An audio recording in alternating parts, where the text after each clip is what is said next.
존경하는 39만 세종시민 여러분, 선배 동료 의원님과 공무원 여러분 안녕하십니까? 다정동을 지역구로 두고 있는 더불어민주당 소속 박난희 의원입니다.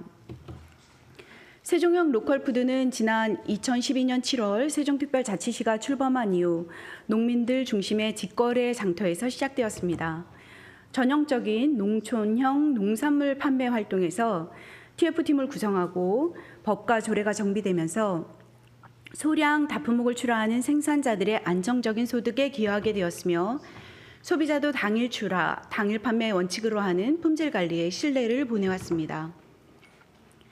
지난 2015년 싱싱장터 1호점을 시작으로 세종시 로컬푸드 사업의 핵심이 된 싱싱장터는 소비자 회원수만 8만여 명, 일평균 4,500여 명이 방문하고 2024년 기준 누적 매출 2,459억 원으로 전국 최단시간 최다 매출을 올리며 탄탄히 자리 잡아가고 있습니다.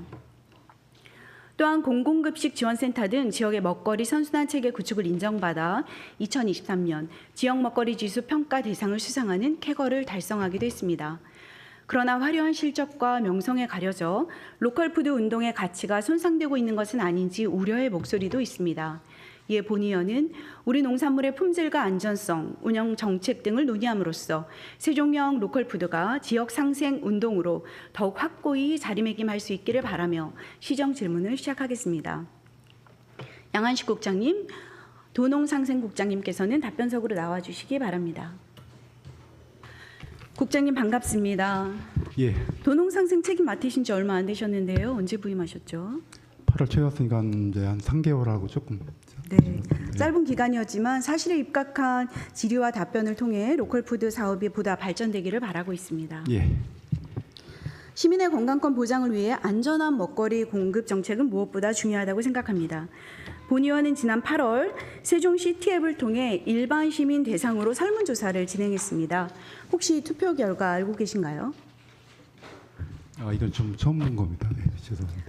지난 8월 한 500여 명 이상이 답변을 주셨고요. 일반 시민 대상으로 진행되었습니다. 대부분은 품질과 신뢰도 면에서 만족 이상의 답변을 주셨고요. 구매한 제품의 안전성에 대해서는 76.9%가 신뢰하거나 매우 신뢰한다는 답변을 주셨습니다. 국장님, 설문조사 결과에 대해 어떻게 생각하십니까?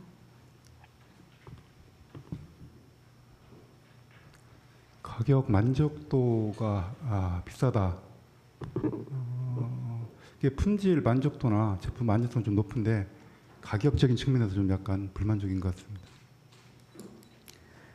실질적으로 가격은 연구 용역 결과 10% 정도 비싼 것으로 나타나고 있는데요. 예. 오늘 저는 그거보다는 품질과 제품의 품질 만족도와 안전성에 대한 시민들의 신뢰에 부응하는 시간이 됐으면 하고 예, 준비를 알겠습니다. 했습니다. 이렇게 높은 만족도에도 불구하고요, 불신하는 이유나 불만족하는 이유를 봤을 때 신선도가 떨어지거나 심지어 썩은 제품도 있었다는 의견이 있었습니다. 그럼에도 불구하고 시민들의 만족도라든지 신뢰도가 굉장히 높지 않습니까? 앞에 보시는 화면은 싱싱장터에서 구매한 상품들의 사진입니다. 설문조사 결과와 같이 일부 농산물이 품질이 떨어진 상태를 확인할 수 있습니다. 지난해 싱싱장터 반품 건수 중 품질 관련 반품은 42%를 차지하여 그냥 섭취하였거나 폐기해서 파악되지 않은 상품도 있는 것으로 생각될 수 있습니다. 반품에 따른 비용은 100% 농민이 부담하고 불량한 상품 구매에 따른 피해는 시민이 감당하고 있습니다. 국장님, 싱싱장터에 제공되는 제품의 신선도와 품질은 어떻게 관리하고 계십니까?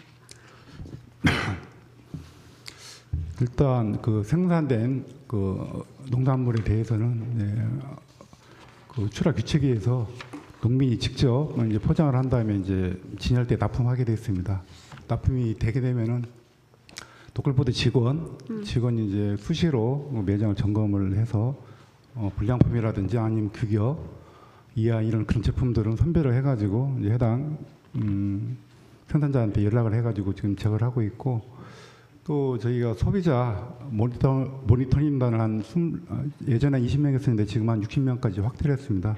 거기서 계속적으로 이제 제품이라든지 그런 상태에서 좀 모니터링을 계속 하고 있기 때문에 그런 상황을 반영을 해서 저희가 조치를 지금 해 나가고 있습니다. 말씀하신 대로 생산출하 규칙에 따라 직원이 육안으로 검사하고 있고요. 과일의 경우는 일정 당도 이상 기준을 통과한 제품이 진열되고 있습니다.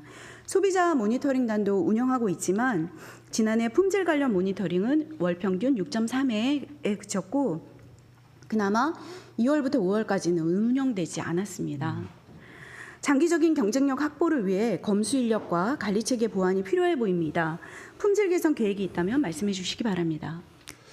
또 저희 담당자 그 노컬푸드 회장에 있는 담당자 좀 역량을 좀 강화를 시켜가지고 앞으로는 그 해당 지점에서만 저희 검사하는 게 아니라 그 세 개 지점 서로 교차 점검을 통해 가지고 좀 검수를 좀 강화를 해 나가겠다는 말씀을 드리고요. 그리고 실질적으로 이제 소비자 모니터링단 외에 또 생산자 입장에서도 또 검수단을 갖다가 필요성이 제기가 돼가지고 또 그것도 이제 검사를 별도로 조직해서 아마 운영해 나갈 계획입니다. 근데 품질 관련해 가지고 사실 그동안 저런 문제 나오면은 주로 이제 주의라든지 시정, 농가 형편을 고려해 가지고 그런 식으로 좀 하다 보니까 저런 상황이 계속 나오고 있는데 사실 고의적으로 이렇게 그 유형을 보면은 몰라가 선별 과정에서 미처 농가가 체크를 못 해가지고 납품된 경우도 있지만은 실제로 그걸 알면서도 또 개중에는 그 팔업을 욕심에 또 소득 그런 욕심에서 또 하는 경우가 있는데 사실 이제 이런 불만이 계속 제기가 되면은 한 3회 이상 정도 그런 상황 계속 지속이 되면 거기에 대해서는 별도로 뭐 제재 조치를 한다든가 그럼 별도로 조치를 강화해 나갈 계획입니다. 이런 그 품질 관리 개선은 언제부터 시행이 되는 건가요? 지금 노컬푸드하고 지금 협의를 지금 하고 있는데요. 아마 이제 곧 뭐 내년부터는 좀 시행하도록 그렇게 준비를 하도록 하겠습니다. 내년부터는. 예. 사전에 지금 말씀하신 부분 답변 받았고요. 제출해주신 자료에 따라서 고민하신 흔적이 보입니다. 근데 그 소비자 불만 단순 사매라고 하는 것은 불만이라고 하는 것은 개인적인 의견이 들어갈 수 있기 때문에요. 그런 부분에 대해서는 농민과 충분히 상의하셔서 서로가 인정할 수 있는 기준을 좀 세부적으로 세워주시기를 바라겠습니다. 예, 알겠습니다. 또 주기적인 평가로 품질이 우수한 상품과 성실한 농가들은 진열대 선택 우선권을 부여한다든지 수수료를 감면한다든지 실질적인 혜택으로 강력한 품질 관리 체계가 확립되었으면 하는 바람입니다. 완주의 경우 품질관리 전문 인력이 품질을 검수한 후에 다른 매장과 실시간으로 상품 상태를 공유합니다. 그리고 생산자에게 바로 연락해서요. 좀 더 합리적이고 면밀한 관리가 이루어지고 있다는 점도 참고할 만한 사항입니다. 네, 알겠습니다. 예. 다음은 육안으로 보이지 않기 때문에 더욱 중요한 또한 세종시 소비자들이 신뢰하고 있는 농산물의 안전성과 관련된 질문을 드리겠습니다. 농산물의 안전성 검사는 토양 및 용수 검사, 생산 단계와 유통 단계에서의 안전성 검사로 나뉘어집니다. 먼저 농산물 안전성 검사에 관한 부분입니다. 로컬푸드는 2023년을 기준으로 출하 농가는 787농가, 출하 품목이 9,750품목입니다. 국장님, 이 많은 품목에 대한 안전성 검사를 실시한 실적에 대해 답변 부탁드립니다. 저희가 작년에는 그 안전성 검사를 생산 단계하고 유통 단계로 이제 구분해서 진행을 하고 있는데 작년 같은 경우는 전체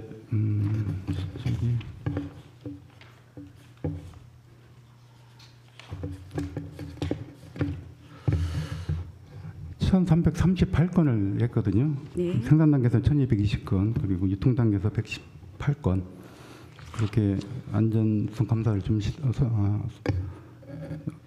실시를 했습니다. 예. 실질적으로 안전성 검사의 수치는 연도별로 굉장히 상승하고 있는 것으로 보이는데요. 네. 저희가 지점이 늘어나면서 지점별로 봤을 때는 안전성 검사는 축소되고 있는 상황입니다. 그 생산품의 중심으로 안전성 검사를 봤을 때는요. 한 곳당 0.62건, 23년 한 곳 농가당 0.59건으로 전체 출하되는 물품에 비해서는 안전성 검사가 굉장히 미미한데요. 이런 미미한 실적을 보완할 대책을 갖고 계십니까? 지금 이게 사실 2020년도에나 2022년도에나 400건 정도 했거든요. 작년부터 대폭 늘려가지고 한 1,300건 정도 했고 금년에도 한 1,400건 정도 할 건데 이 수치는 사실 그 전수 완전히 할 수는 없는 상황이고요. 다른 완주라든지 인근 노컬푸드 그런 실적을 비교해 보면은 저희가 크게 뭐 뒤진 건 아니라고 좀 생각을 합니다. 횟수는 그렇다고 치더라도요. 네. 완주는 굉장히 다른 제도를 시행하고 있습니다. 어떤 제도인지 아십니까?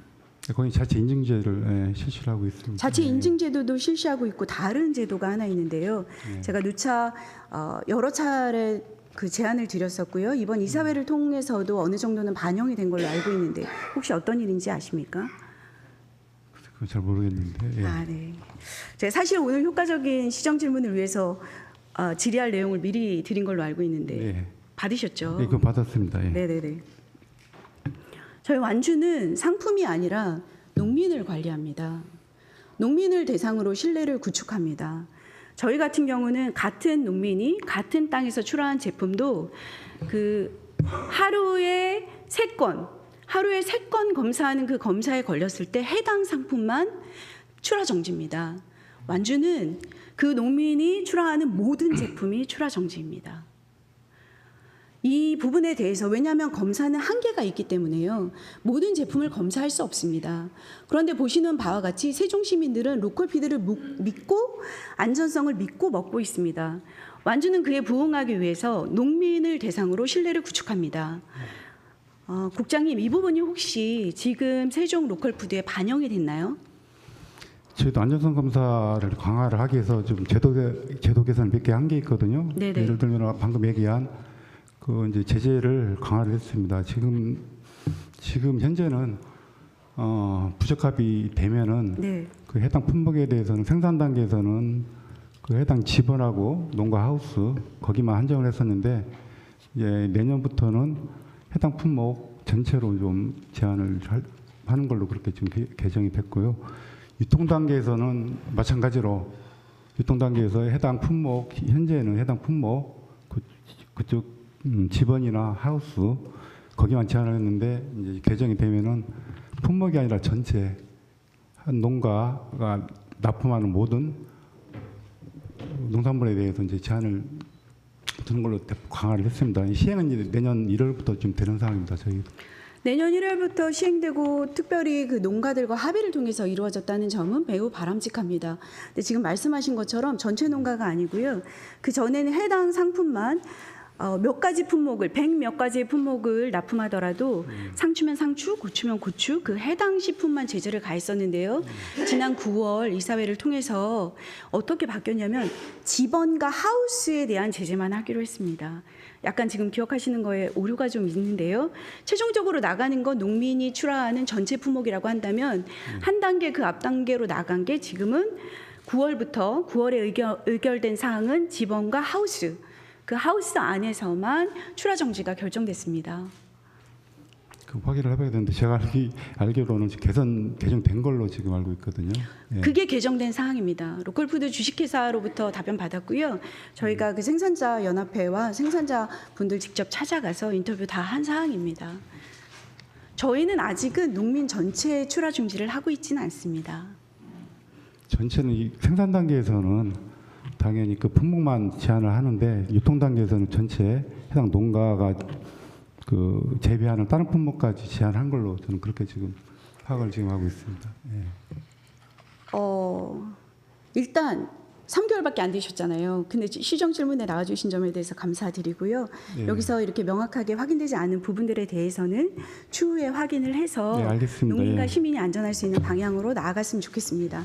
제가 확인한 것까지는 일단 출하할 때 안전성 검사를 해서 안전성 검사가 안 되면 공급 자체가 안 되고요. 이후에 출하한 다음에는 상품만 제재하다가 하우스와 지번으로 한 것으로 알고 있습니다. 최종 단계는 국장님께서 말씀하신 것처럼 농민과의 신뢰를 구축하는 그래서 그 농민을 대상으로 함께 상생하는 그런 수준까지 나아가야 될 것으로 생각합니다. 국장님, 싱싱장터 매장에서 가장 큰 매출을 기록한 것이 무엇인지 아십니까? 어떤 품목인지? 가장 큰 매출을 기록한 매출이요? 글쎄요, 축산입니다. 축산. 축산이요? 예. 네, 축산. 축산은 가장 큰 비중을 차지하고 있고요. 작년에 109억 원어치의 매출을 달성했습니다. 27.3%가 축산에 의한 소비이고요. 예. 이번 이사회에서 9월 이사회에서 축산물 안전성 관련 사항도 개정되었습니다. 2차 부적합 경고 조치 품목에 한해 30일 정지로 개정되었는데 혹시 알고 계십니까? 네, 알고 있습니다. 예. 아, 네네네네. 감사하네요. 2차 사실 축사는 제재가 없었지 않습니까? 근데 이번에 제재가 생긴 거는 참 다행스러운 일인데요. 만약에 축산물, 도담동에 납품된 축산물에 이상이 생겼다. 그럼 어떻게 됩니까? 도담점에 네. 납품한 축산물에 이상이 생겼을 경우에는 어떤 제재가 되나요? 지금 방금 얘기한 지금은 첫 1차는 시정, 2차는 경고였었거든요. 근데 지금 다시 바뀌어가지고 1차는 시정인데 2차는 지금 품목별로 이제 30일 정지로 지금 돼 있고 3차는 이제 품목별로 60일 정지로 그렇게 개정이 됐습니다. 네, 감사드립니다. 근데 문제는요. 이 모든 육류는 축협에서 일괄 납품을 하고 있는데 지점별로 납품업자가 다릅니다. 납품업자가 달라서 같은 돼지고기를 납품하더라도 예를 들면 돼지고기입니다. 같은 육류를 납품하더라도 생산자가 다르기 때문에 도담점에서는 그냥 판매 중지됐지만 다른 지점에서는 판매가 되거나 앞다리는 판매가 되면 판매 중지가 되고 뒷다리는 판매가 되거나 하는 취약점이 있습니다. 이런 점에 대한 보완책을 혹시 가지고 계신가요? 일단은 저희가 품목 제한으로 한 건 사실 그 축협에 납품하는 농가들이 거의 한우 같은 경우는 한 600농가, 뭐 돼지 같은 경우는 뭐 20농가 해가지고 한 700농가 그런 부분들이 좀 축협에다가 추자라 정지를 지키면은 피해를 보기 때문에 사실 이제 품목 제한으로 이번에 개정을 한 거거든요. 그래서 이건 아직 시행은 아직 안 되고 있는데 아마 이 시행을 해보고 또 뭔가 또 개선 뭐 혹시 다른 그런 사항이 나오면은 그때 한번 다시 검토를 좀 해보겠습니다. 농가 부적합 축산물이 농가의 피해 때문에 일부 지점에만 출하 정지가 되고 그 일부만 예를 들면 앞다리나 뒷다리나 일부만 출하 정지가 된다는 건 농민들을 보호하는 측면이 있지만 그 잘못 생산된 모든 제품은 시민들이 먹어야 합니다. 네, 맞습니다. 그래서 아마 그때도 논의가 좀 있었는데 여러 가지 일단은 첫 번부터 이렇게 제안을 하면은 문제가 있다 해가지고 지금 개정할 때는 일단 품목 제한을 먼저 해보고 다음번에 또 문제가 나오면 개선하는 걸로 그렇게 좀 일단 단계별로 예, 안전성을 겁니다. 강화하시겠다는 말씀이신 예. 거죠? 근데 언제든지 부적합 축산물이 생산될 수 있는 구조이기 때문에요. 안전한 먹거리 점검을 위해서 먹거리 공급을 위해 정밀한 검사와 확실한 제재가 매우 중요한데요. 그러나 인력과 설비, 조직화된 공급 구조 안에서 불가피하게 놓치는 부분이 발생할 수 있어 이에 대한 보완이 필요합니다. 다행히 지난 10월 축산물 품질 평가원 측은 교육안전위원회와의 간담회에서 축산물 DNA 관리 체계를 통해 축산물 공급처와 납품된 축산품에 대해 불시 검사를 지원할 수 있다는 적극 지원하겠다는 제안을 해왔습니다. 시의 입장은 어떻습니까? 네, 저도 공감하고 있습니다. 예. 축산물 평가원은 2015년 세종시에 이전한 공기관입니다. 축산물 안전성 확보를 위한 차원과 더불어 세종시 이전 공기관과의 협업체계 구축이라는 측면에서도 그 의미가 큽니다. 세종시의 적극적인 대응을 통해 실질적인 성과를 도출해내시기를 당부드립니다. 예, 알겠습니다. 다음은 토양검사와 관련된 질문입니다. 국장님, 생산자들의 토양검사는 언제 실시하도록 되어 있나요? 토양검사는 출하 전에 이제 사실 맡기로 돼 있거든요. 그 농업기술센터에다가 직접 농민이 실의를 채취를 해가지고 신청을 하도록 돼 있습니다. 이 토양검사는 의무사항입니까? 의무사항은 아닙니다. 일부 저희 출하 규칙에 보면은 몇 개 품목만 지금 의무사항으로 돼 있고 나머지 품목은 그런 규정이 없어가지고 사실 뭐 권장사항으로 지금 운영을 하고 있습니다. 토양검사 실적이 어떻게 되는지 아십니까? 토양검사 실적이 작년 실적으로 한 368건, 이렇게 전체 한 농가 중에 1,152농가 중에 368건 정도 지금 했습니다. 현재까지 1차 농산물로 등록된 1,154농가 중 67.6%가 토양검사를 하지 않았습니다. 70% 가까운 농가가 토양검사를 받지 않은 상태에서 농산물을 납품하고 있는 것입니다. 더욱 문제는 농가에서 직접 흙을 퍼다 검사를 의뢰하는 체제로 해당 토지와 생산자의 일치성을 확보하기가 어렵습니다. 지금 말씀하신 것처럼 토양은 의무가 아닙니다. 권고사항이고요. 처음에 한 번 하고 5년마다 하도록 되어 있습니다. 그 안전성을 어떻게 담보할 수 있겠습니까? 지금 저희가 장기적으로 GAP 인증을 한 2027년도까지 100%가 지금 목표로 하고 있기 때문에 뭐 그때 되면은 다 이런 문제 해소가 될 텐데 아마 그 기간 동안 지금 몇 년 남아 있는데 아까 얘기한 그 의무가 아니다 보니까 일부 좀 저희가 계속 홍보를 하고 있거든요. 농가들한테 노컬푸드 주식회사도 문자도 보내고 근데 의무사항이 아니고 또 아까 말씀하신 대로 직접 다른 안전성 검사는 보통 다 채취를 직원들이 가서 채취를 하고서 이제 결과가 나오는데 농민들도 또 실을 채취해가지고 농기센터에다가 신청을 해야 하는 뭐 번거로움 이런 것 때문에 좀 이게 실적이 좀 약간 저조한 걸로 좀 생각이 됩니다만 의무사항 여부를 좀 지금 몇 개 품목에 대해서만 한정이 돼 있는데 이걸 좀 더 품목을 확대를 할지 그건 한번 좀 더 고민해 보도록 하겠습니다. 로컬푸드 매출은 시민들의 신뢰를 기반으로 합니다. 안전성과 품질에 대한 신뢰가 매출 싱싱 장터의 매출을 담당하고 있고요. 그 신뢰에 부응한다는 책임감을 가지고 응해 주시면 감사하겠습니다. 방금 GAP 인증에 대해서 말씀하셨잖아요. 2027년까지 싱싱 장터 모든 매장에 100% 농산물 우수관리 인증 이상의 농산물을 납품하여 품질 및 안전성을 확보하겠다는 계획을 수립하셨고 진행하고 있습니다. 그런데 GAP 인증은 절차가 상당히 까다롭고요. 그다음에 시설들을 갖춰야 하기 때문에 중소농가들은 추진하기가 쉽지 않습니다. 세종 로컬푸드의 큰 가치인 중소농가들의 GAP 인증 획득을 위한 정책은 준비하고 계십니까? 일단 아까 말씀하신 대로 지금 2027년도까지 100%로 목표로 하고 있는데 내년도에는 이제 40%, 그리고 2026년도에는 70%, 2027년도는 100% 그런 단계적으로 좀 계획을 세워서 운영하고 있고요. 방금 말씀하신 것과 같이 소농들이라든지 그런 부분들이 좀 걱정이 됩니다. GAP 인증 받기 위해서 절차가 상당히 까다로운데 이제 이런 부분들을 나중에 어떻게 할지 그건 이제 우리 생산자 연합회하고 또 노컬푸드 주식회사하고 여러 가지 협업을 통해 가지고 방안을 좀 강구토록 할 계획입니다. 2027년이면 멀지 않습니다. 현재 전체 농가 중에 27%만이 인증을 받았기 때문에요.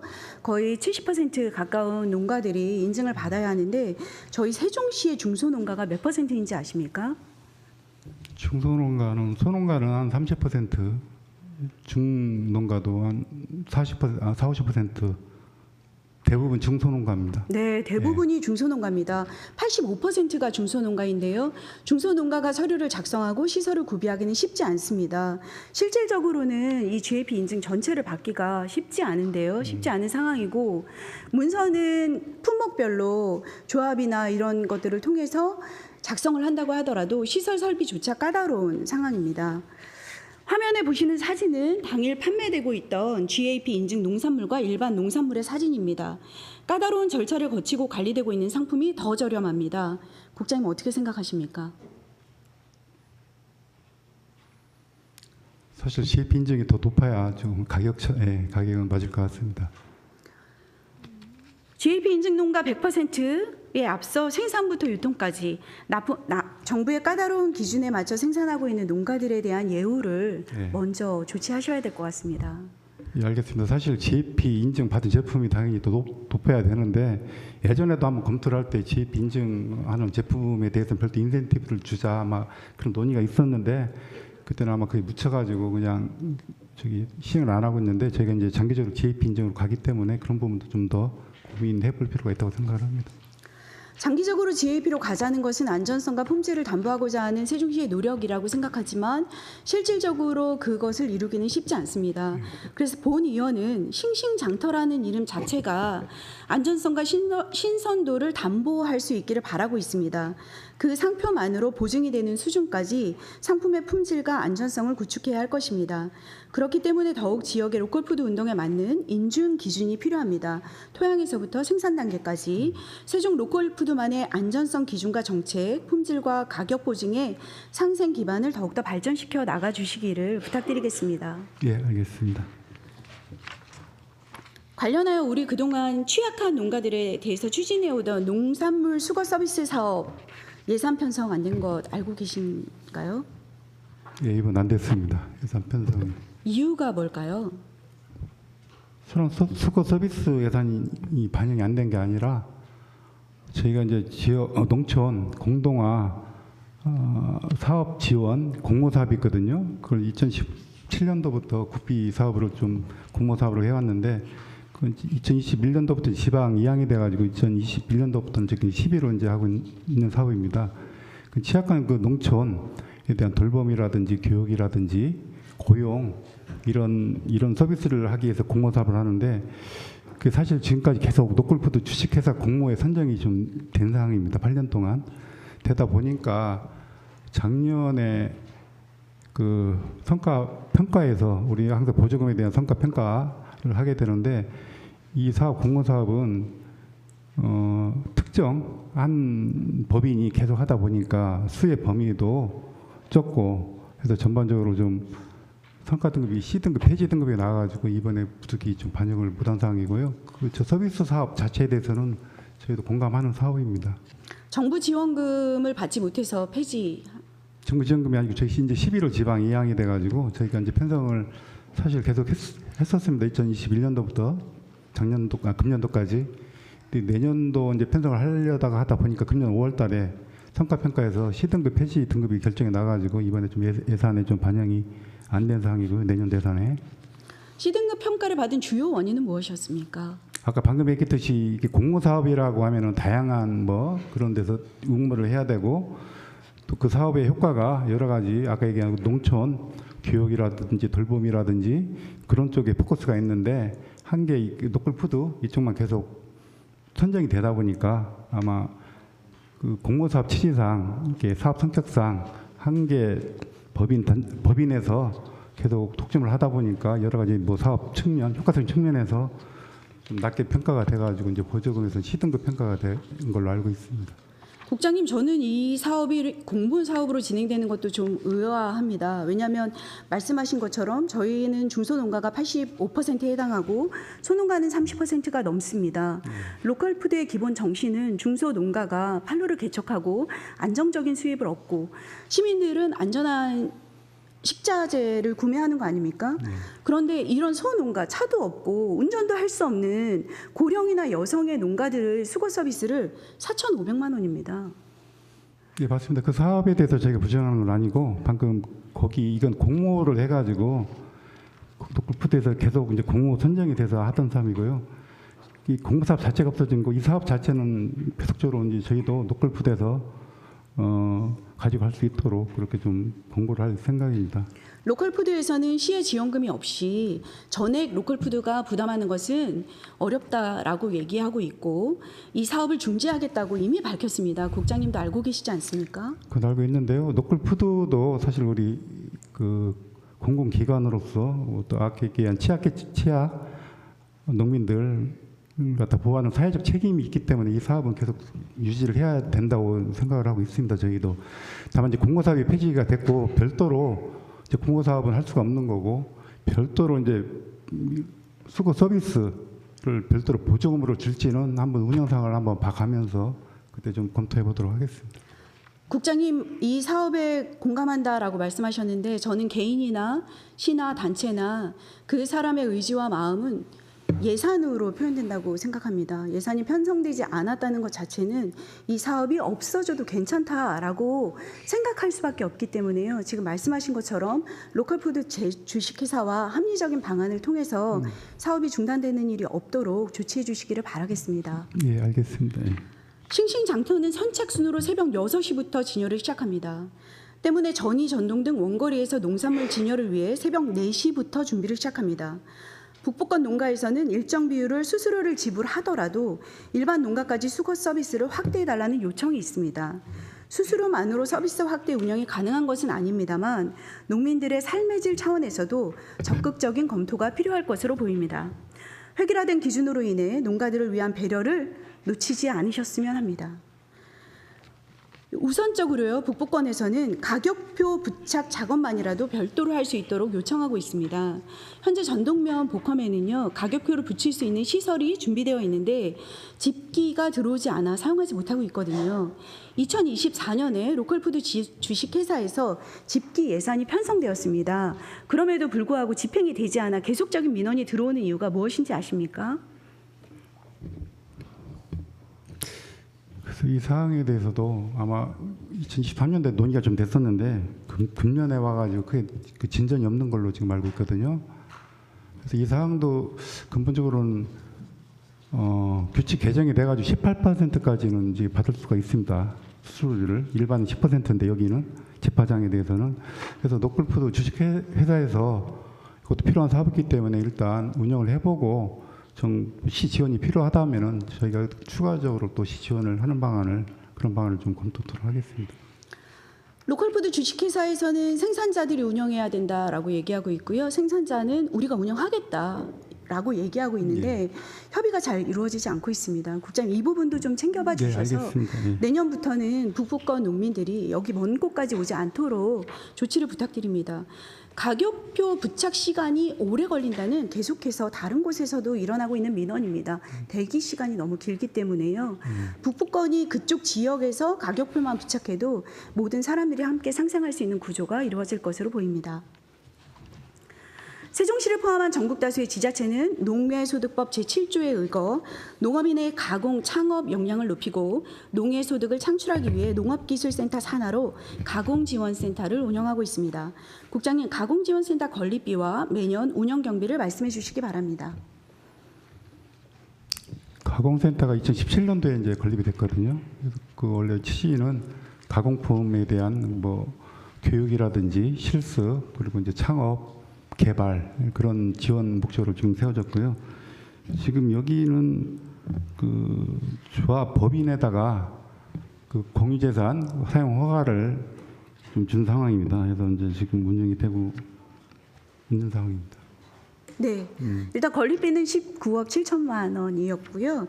매년 운영비는 7,500만 원. 2025년엔 7,500만 원이 책정되어 있습니다. 세종시 가공지원센터의 이용 조건 혹시 방금도 말씀하셨는데 아십니까? 이용 조건은 이제 여기 조합원하고 준조합원으로 구분이 돼가지고 기본적으로는 그 농업기술센터에서 기본 교육을 이수해야지만 좀 가입을 할 수가 있는 상황입니다. 농업기술센터에서 교육을 받은 사람 중에 조합원에 가입하는 사람만 사용할 수 있습니다. 조합원만. 맨 처음부터 지금까지 조합원만 사용할 수 있습니다. 조합원에 가입할 때 혹시 가입비가 있습니까? 출자금으로 40만 원. 그건 나중에 또 탈퇴하면 40만 원 또 받는 거거든요. 조합원만 하는 게 아니라 또 준조합원이라고 또 세종시민이고 농업인이 아니어도 그 출자금 내고 하면 준조합원 자격으로도 좀 참여를 좀 할 수가 있습니다. 가입 초기에 40만 원 다시 돌려받는 돈이라고 할지라도 중소농가들이 시범적으로 무엇인가를 해보고 싶을 때는 부담스러운 가격이 될 수도 있습니다. 특별히 조합원만으로 이용자를 한정한 이유가 있습니까? 아마 이 이용 자격이 조례가 4월달에 제정된 걸로 알고 있는데 이 시설 이용할 그 자격이 아마 그런 사항이 있어서 아마 그렇게 된 것 같습니다. 그 조례는 조합이라든지 아니면 농업기술센터에서 실습이라든지 교육을 시킬 때 이제 그런 경우하고 몇 가지 종류가 있거든요. 그럴 경우에 한해서 이제 운영하기로 돼 있기 때문에 주로 이제 법인이 많이 좀 이용을 하고 있습니다. 조례는 제가 바꿨고요. 그거는 그 전에 이용료를 전혀 내지 않고 있었기 때문에 이용료에 대한 어느 정도 약간의 네, 그 이용료에 부분도 대한 아마 네, 예, 그 부분이 반영이 좀 있었고요. 됐습니다. 예. 아직도 조합만 사용할 수 있습니다. 그런데 그때 이제 협의가 잘 되지 않아서 사실 이루지를 못했고요. 군산시 같은 경우 그냥 쉽게 찾아봐도 다른 로컬푸드 이 가공센터 같은 경우에는 신청 자격을 군산시 관내 농업인 장목반, 영농조합 등 신청서를 작성하고 상담을 하면 이용할 수 있도록 그 폭을 열어두었습니다. 다양한 시제품을 시험할 수 있도록 더욱 많은 농가와 시민들에게 제공해야 할 것으로 보이는데요. 어떻게 생각하십니까? 그래서 저희가 보기에는 준조합원으로 지금 가능한 걸로 판단되는데 의원님께서 말씀하시니까 그쪽 부분은 한번 이용 가입이라든지 자기라든지 한번 그런 쪽은 한번 다시 한번 검토를 해보도록 하겠습니다. 자칫 조합에게 독점권을 주는 것으로 인식될 수 있습니다. 가입 사용 기준을 완화해 주시기를 바라겠습니다. 네, 알겠습니다. 조합은 누구나 가입을 할 수가 있거든요. 근데 아마 그 조합에 또 가입을 자격을 또 어떻게 더 낮춰야 될지 그건 좀 더 고민해 보도록 하겠습니다. 말씀드린 것처럼 40만 원 돈 별거 아닐 수 있습니다만 네. 어떤 사람에게는 40만 원이라는 돈이 부담스러울 수 있다는 점 기억해 주시고요. 저희 중소농가가 85%에 달한다는 점도 기억해 주시고 정책을 펼칠 때 중소농가들 중심으로 정책을 펼쳐 주셨으면 감사하겠습니다. 네, 알겠습니다. 네. 또한 비효율적으로 동선이 분절되어 있어 비좁고 불편한 부분이 개선이 필요해 보입니다. 농가들이 쉴 새 없이 드나들며 상품을 연구해 볼 수 있는 시설이 되고 보다 다양한 가공품이 공급된다면 싱싱장터의 경쟁력도 강화될 것입니다. 완주와 공간은 같은데요. 공간이 굉장히 비효율적으로 되어 있어서 사실은 이동 동선이 불편하기 때문에요. 점차적으로 예산을 세워서 시정해 주시기를 부탁드리겠습니다. 혹시 가공식품 확장을 위한 계획을 갖고 계신가요? 아직은 없습니다. 완주는 뭐 2개소로 돼 있는데 저는 지금 1개소거든요. 추가적으로 아직 확장 계획은 없습니다. 네. 네. 제가 생각했을 땐 다양한 6차 산업의 제품 생산을 위해서는 시범 단계에서 시제품을 만드는 곳과 지금처럼 생산과 판매 단계에 들어선 중소 판매자들이 제품을 지속적으로 생산할 수 있는 시설이 같이 갖추어진다면 6차 산업 발전에 더 큰 기여를 할 수 있을 것으로 보입니다. 다음은 납품 기준과 매장 배치에 대해 말씀드리겠습니다. 1차 생산품과 달리 가공품은 모든 매장에 납품이 가능하도록 되어 있는데요. 그 이유는 무엇입니까? 가공품이요? 네. 당초에는 그 한계가 있기 때문에 농산물만 했을 경우는 매장 뭐 품목도 다양화해야 되는데 그런 차원에서 이제 가공품을 배치를 한 걸로 알고 있습니다. 가공품은 그래서 배치를 했고요. 가공품의 배치는 당연하다고 생각합니다. 네. 모든 매장에 납품하는 이유를 혹시 아십니까? 글쎄 그 모든 가공품이 적었기 때문이랍니다. 가공품이 적어서 그 모든 매장에 납품할 수 있는 각각 납품할 수 있는 상품이 적어서라는 답변을 저희는 받았는데요. 네. 가공품 한 가지를 살펴보겠습니다. 국장님 떡을 납품할 때 햅섭 이거 좀 상세한 질문이라 죄송한데요. 예. 햅섭 인증이 필요한가요? 가공품, 떡도 식품이기 때문에 해썹 시설 그런 인증이 필요할 걸로 지금 생각을 합니다. 사실 인증이 필요 없습니다. 없어요? 인증에 대한 규정이 없습니다.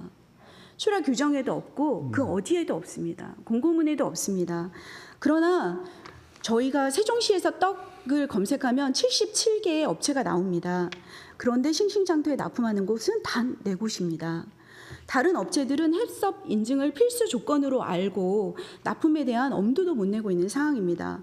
별도로 구분하고 공고하지 않고 있는 상태로 출하 규칙에도 해당 제품이 햅섭이 필요하다는 기준은 없습니다. 근거 없는 기준으로 인해 상대적으로 소규모 업체들은 진입할 수 없는 구조가 되어가고 있습니다. 이는 상생이라는 로컬푸드 취지에 부합하지 않습니다. 개장 이후 가공품에 대한 입점 신청 공고도 한 차례도 한 적이 없습니다. 몰라서 납품하지 못하는 생산자도 굉장히 많을 겁니다. 어떤 상품이든 일정 등급 80% 이상 지역산을 사용한다든지 이런 등급을 충족하면 누구나 들어올 수 있도록 개방해야 할 것으로 보입니다. 어떻게 생각하십니까, 국장님? 그 부분도 좀 더 검토해 보도록 하겠습니다. 상품 세롬 진열도 유사합니다. 세롬동 싱싱장터의 경우 즉석식품은 2층에서 선택해 1층으로 계산하는 구조로 입점 업체들은 낮은 접근성으로 인해 판매 부진을 호소하고 있습니다. 2층에서만 판매해야 한다는 동일한 가공품이 일부 업체는 1층에서 판매하고 있어 기준이 무엇인지 모호하며 신선 제품의 경우 진열 위치를 선착순으로 진열하다 보니 과도한 경쟁이 유발되고 있어 합리적인 조치가 필요합니다. 세롬점은 공간 활용을 잘한다면 매대와 매출을 늘릴 수 있는 구조입니다. 다양한 상품을 통해 소비자는 자신의 취향에 맞는 제품을 선택하고 생산자는 제품으로 평가받을 수 있어야 합니다. 지속적인 평가와 가제 발굴을 통해 매장 운영에 활력을 더해 주시길 부탁드립니다. 국장님 앞에 사진 보이십니까? 어딘지 아십니까?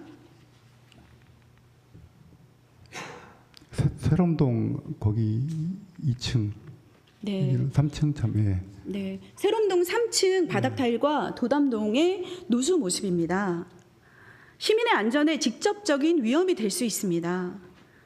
도담동과 세롬점의 경우 공유재산법 적용을 받고 있어 건물 관리와 보수를 위해 시에서 예산을 부담해야 합니다. 맞습니까? 예, 원칙적으로 맞고요. 지금 세롬동 같은 경우는 지금 저희 하자 처리 기한이 아직 남아 있어가지고 저희가 공공건설 사업소에다 지금 요청을 해가지고 하자 접수가 된 걸로 지금 알고 있습니다. 하자 접수도 현장 방문을 하고 저희 그 전문 지원관실에서 아직은 하자 접수 기간이 달하고 있다라는 결과를 드렸고요. 그 결과 조치가 이루어진 것으로 알고 있습니다. 당초에는 보도블럭이라 이제 그것만 가름되는 줄 알았는데 지금 보시는 바와 같이 여러 군데에서 들림 현상이 있어가지고 저건 이제 구조적인 문제다 해가지고 구조적인 문제는 아직 하자 기간이 그 연말까지 남아 있어가지고 그래서 좀 조치한 사항이라는 점 좀 말씀드리겠습니다. 네, 일단 지금이라도 조치가 취해진 부분은 다행스러운 부분입니다. 도담동은 어떻습니까? 도담점 천정 누수 계속되고 있습니다. 예, 도담점 같은 경우도 계속 그 에어컨 특히 이제 6월하고 9월달에 에어컨을 사용할 때 결로 현상이 나가지고 좀 위에 천장 쪽에 좀 공사가 좀 시급할 부분이 좀 있는 것 같습니다. 그래서 다만 저희가 내년도에 예산 편성을 좀 하려다가 여러 가지 재정 여건상 그 노골푸드 적립금을 활용해서 일단 하는 걸로 노골푸드 거쳐가 좀 얘기가 좀 된 상황입니다. 로컬푸드는 적립금에서 사용하지 못하겠다고 얘기하고 있습니다. 아 근데 일단 사용하는 걸로 실무적으로 협의가 됐고요. 만약에 사용을 못하게 된다면은 이렇게 노골푸드 판단대로 하는 것도 아니고 또 어차피 이사회를 또 거쳐야 되거든요 내년도에. 그래서 그 상황을 봐가지고 좀 노골푸드에서 사용이 안 된다고 하면은 저희가 저런 부분은 추경이라도 반영을 해서 좀 보수토록 하겠습니다. 1억 5천만 원의 사용 수수료를 납부하는 로컬푸드 주식회사의 건물 관리와 보수까지 요구하는 것은 무리가 있습니다. 건물 관리 인력이 없어 매장과 행정 업무를 담당하는 인력이 건물 보수를 진행하고 있고 시민의 안전과도 지금 긴밀한 밀접한 관계가 있기 때문에 조치 부탁드리겠습니다. 예, 알겠습니다. 각 지점별 특색 있는 전략 마련을 통해 경쟁력 강화를 주문드리는데요. 저희 누리집을 보니까 O2O 서비스와 드라이브스루 배달 서비스 가동을 서두르고 있다고 하는데 진행 사항 말씀해 주시기 바랍니다. 그 사항은 사실 사전 어떤 질문 자료에 전혀 없어가지고 제가 그 부분에서 파악을 좀 못했습니다. 그래서 그 별도로 제출토록 하겠습니다. 알겠습니다. 4호점에도 이 시설에 대한 거는 없어 보입니다. 그런데 누리집을 통해서 일반 시민에게 이미 공고된 사항이니까요. 관심을 갖고 진행해 주시면 감사하겠습니다. 국장님 장시간 답변 감사합니다. 도농상생국의 새로운 수장으로서 시민과 농민이 함께 행복할 수 있는 새로운 정책을 기대하겠습니다. 자리로 돌아가 주시기 바랍니다. 이어 최민우 시장님 답변석으로 나와 주시기 바랍니다. 시장님 안녕하십니까? 시정질의에 응해 주셔서 감사드립니다. 앞에 언급한 안전성과 품질에 대해서 어떻게 생각하시는지 간단한 답변 부탁드립니다. 네, 아까 김효숙 의원님도 우리 도시공사에 대해서 좋은 지적 말씀 주셨는데 감사합니다. 박난희 의원님께서도 저도 사실 이런 지역적인 일을 전부 다 알지는 못하는데 오늘 말씀하시는 지적사항 저도 많이 공부가 됐고 개선할 점이 많구나라는 걸 느꼈습니다. 알겠습니다. 시장님, 로컬푸드가 생산된 이후에 그 배당금이 한 번도 지급된 적이 없다는 걸 알고 계십니까? 네, 보고 받았습니다. 네, 그 농민들은 계속해서 주식 증자의 필요성을 얘기하고 있는데요. 그 부분에 대해서는 어떻게 생각하십니까? 근데 그 배당을 할 것인가 또는 증자를 할 것인가 감자를 할 것인가라는 것은 그 주주총회에서 결정할 문제 아니겠어요?